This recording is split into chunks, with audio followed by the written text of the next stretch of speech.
ঈমানের কারণে রাসূলুল্লাহ সাল্লাল্লাহু আলাইহি ওয়াসাল্লাম মক্কা থেকে মদিনায় হিজরত করেছেন। সাহাবায়ে কিরাম জীবন দিয়েছে।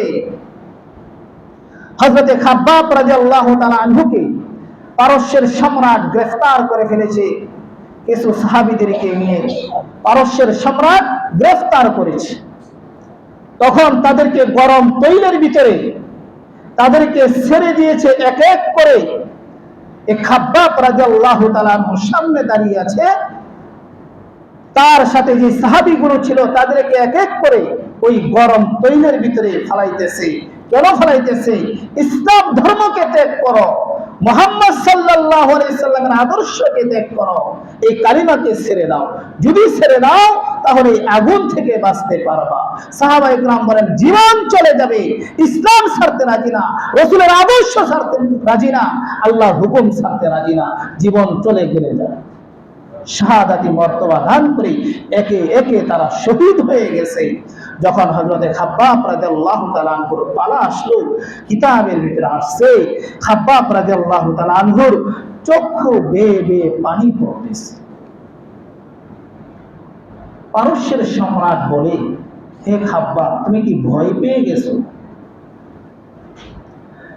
হযরতে খাব্বাব রাদিয়াল্লাহু তাআলা আনহু বলেন, আমি ভয় পাই নাই। কেন তুমি কাঁদতেছো বলো? হযরতে খাব্বাব রাদিয়াল্লাহু তাআলা আনহু ডাক দিয়ে কয়, শুনিয়া রাখো রে পারস্যের সম্রাট,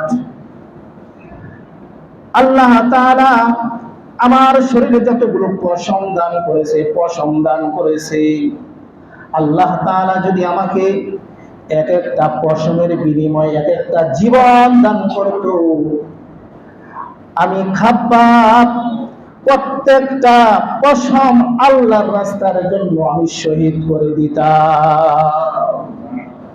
আমার জীবন তো মাত্র একটা, আমি এই জন্য কামনা করতেছি যে আমার পুরো শরীরের যতগুলো পশম আছে সমস্ত পশমগুলো যদি আল্লাহ তাআলা আমাকে এক একটা জান আল্লাহ তাআলা দান করতেন, প্রত্যেকটা জান আমি আল্লাহর রাস্তায় বিলীন করে দিতাম। সুবহানাল্লাহ। এমন ছিলেন সাহাবায়ে কিরামের আদর্শ। আমরাও তো মুসলমান,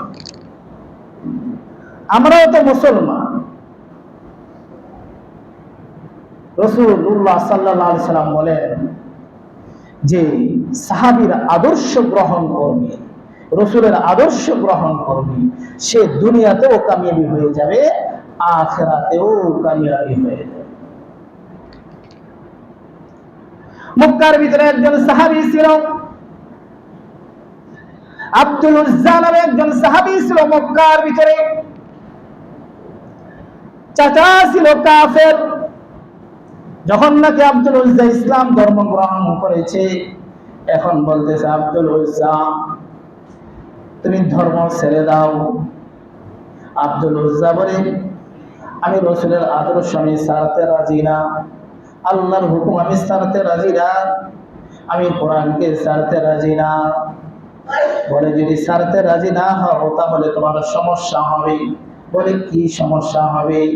বলে যে তোমার যত ধন সম্পদ আছে, বাড়ি গাড়ি আছে, সব আমার টাকা দিয়ে তোমাকে আমি বানিয়েছি।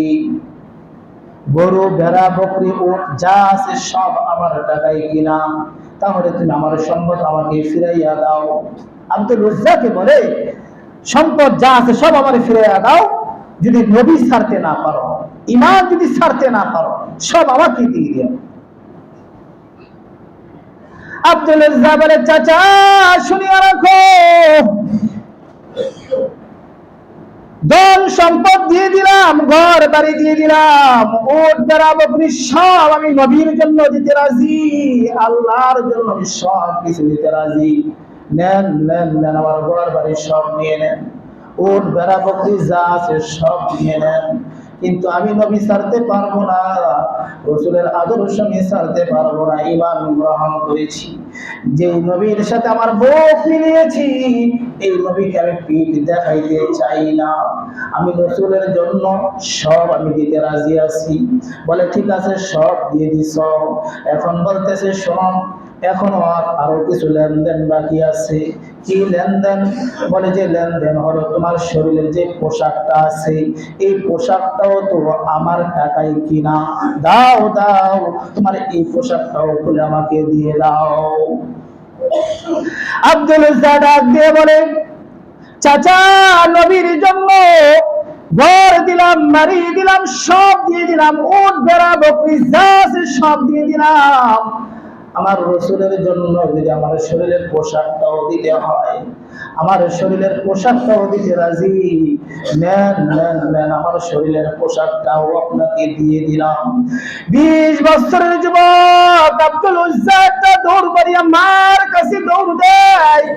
মা আব্দুল উজ্জার এই অবস্থা দেখিয়া মা দুইটা চক্ষু দুইটা হাত দিয়ে কিতাবের ভিতরে আসছে, বন্ধ করে ফেলেছে, ঘরের ভিতরে ঢুকে গেছে।